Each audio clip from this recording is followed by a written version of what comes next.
You sent a text 3 hours ago. They've been online, they've posted stories, but no response.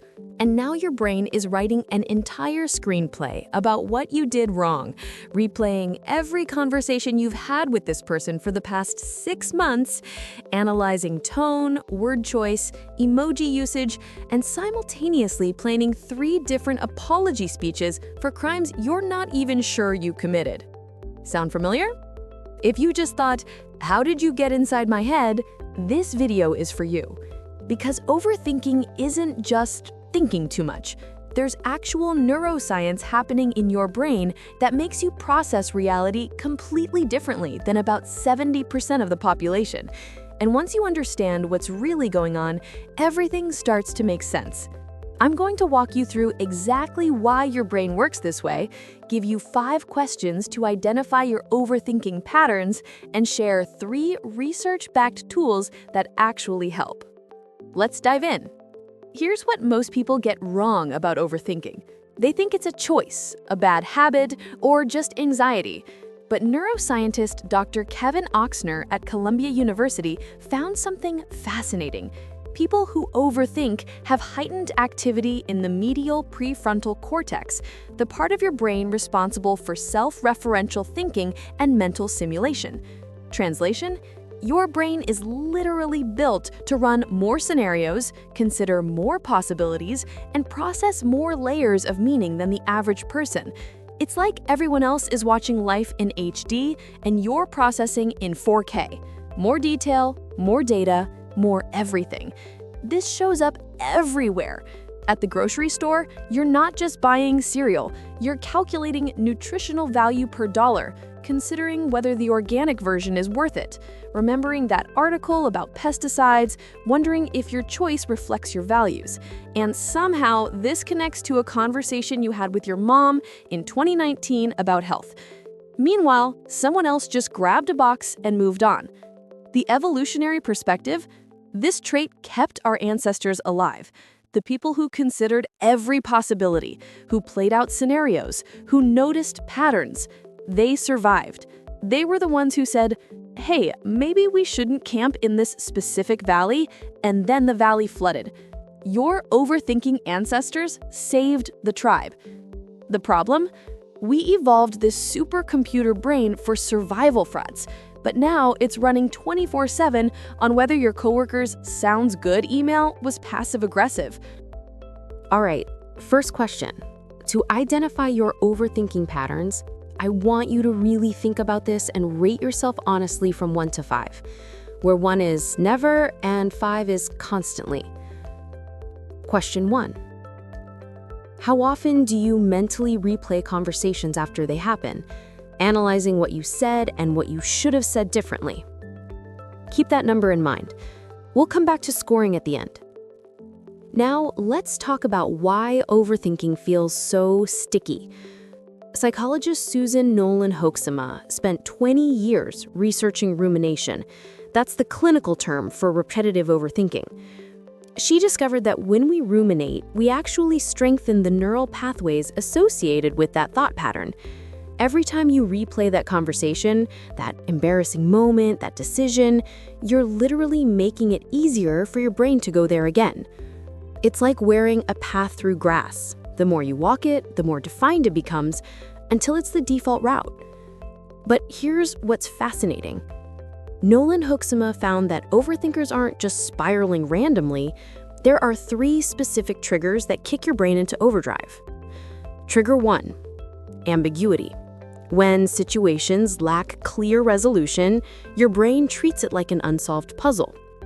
That text with no response? Unsolved. That meeting where your boss said you did fine? Unsolved. Your brain hates unsolved. Trigger 2, threat to identity.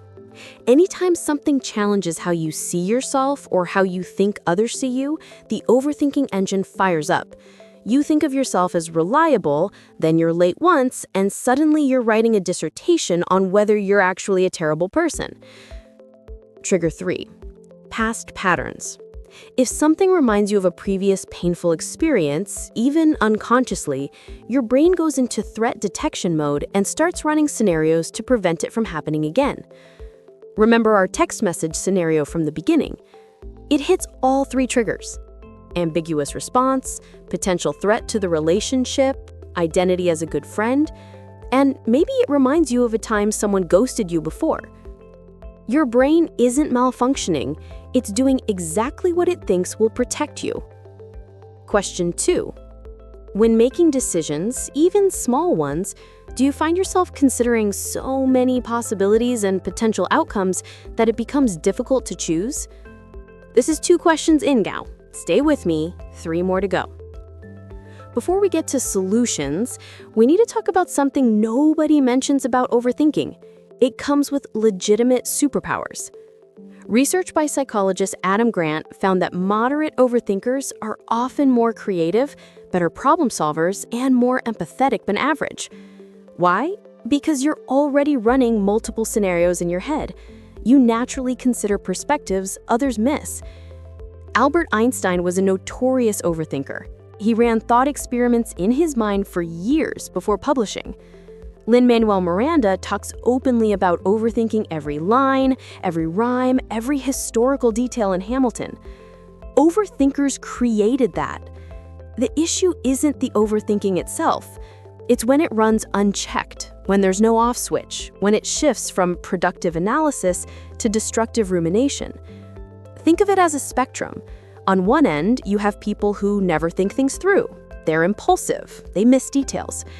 On the other end, you're paralyzed by analysis. The sweet spot? Using that powerful processor brain of yours strategically. Question 3. Do you frequently worry about things you said or did in the past, even things from years ago that others have likely forgotten? Mark that down. Halfway through the assessment. All right, let's get practical. 3 tools that actually work, backed by research, not just think positive nonsense. Tool 1. The Rumination Timer. Psychologist Edward Watkins developed this technique at the University of Exeter. When you catch yourself overthinking, you don't try to stop it. That doesn't work. Instead, you give yourself a designated 15-minute worry window. Here's how. Set a timer for 15 minutes. During that time, you fully engage with the thoughts. Journal them, pace, talk it out, whatever. But when the timer goes off, you tell your brain, "We've allocated time to this. We're done for now." Why this works? Your brain is trying to solve a problem. If you just suppress it, it keeps bubbling up. But if you actually give it dedicated attention, you satisfy that processing urge. Studies show this reduces intrusive thoughts by up to 35% over 4 weeks. Tool 2. The Probability Ladder. This comes from cognitive behavioral therapy, specifically Dr. David Burns' work. When you're catastrophizing, you walk up the probability ladder. Example, they didn't text back, they must hate me. Probability ladder. What's the likelihood they hate you? Maybe 5%. What's more likely? They're busy, 60%. They didn't see it, 20%. They meant to respond and forgot, 10%. They're dealing with something personal, 5%. By forcing your brain to assign actual probabilities, you shift from emotional reasoning to analytical reasoning. You're still using that overthinking brain, but productively. Tool 3. The 2-minute rule. This is adapted from research by Dr. Timothy Peischel on procrastination, but it works brilliantly for decision-based overthinking.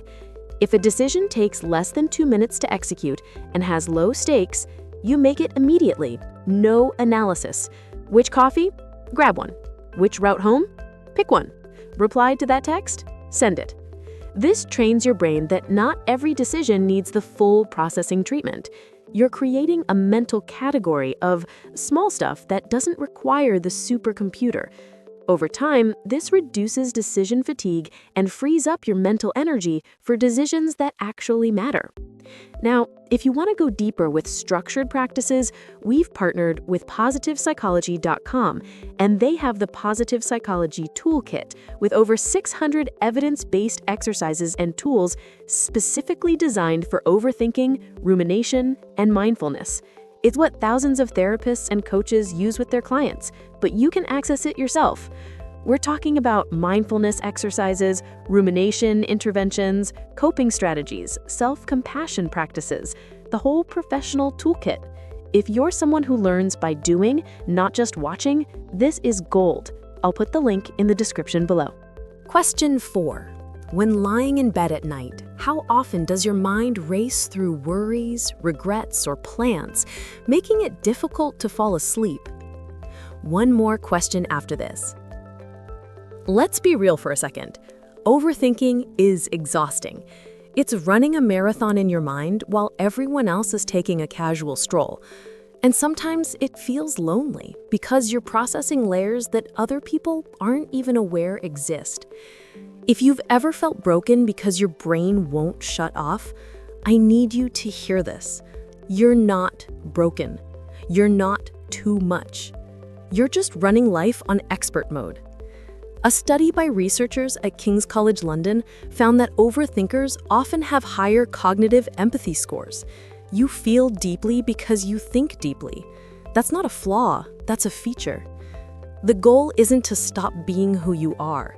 It's to make friends with your brain, understand its patterns, and give it better jobs to do than replaying that thing you said in 7th grade. Final question. Do you often second-guess your decisions and feel the need to seek validation or reassurance from others? All right, add up your 5 scores. You should have a number between 5 and 25. 5 to 10 points. Selective thinker. You think things through when it matters, but you're not getting stuck in loops. You've likely developed healthy processing patterns naturally. Keep doing what you're doing. 11 to 15 points. Active processor. You're definitely an overthinker, but it's manageable. You notice yourself doing it, and sometimes it's helpful, sometimes it's not. The 3 tools I shared will help you redirect that energy when it's spinning unproductively. 16 to 20 points. Intense analyzer.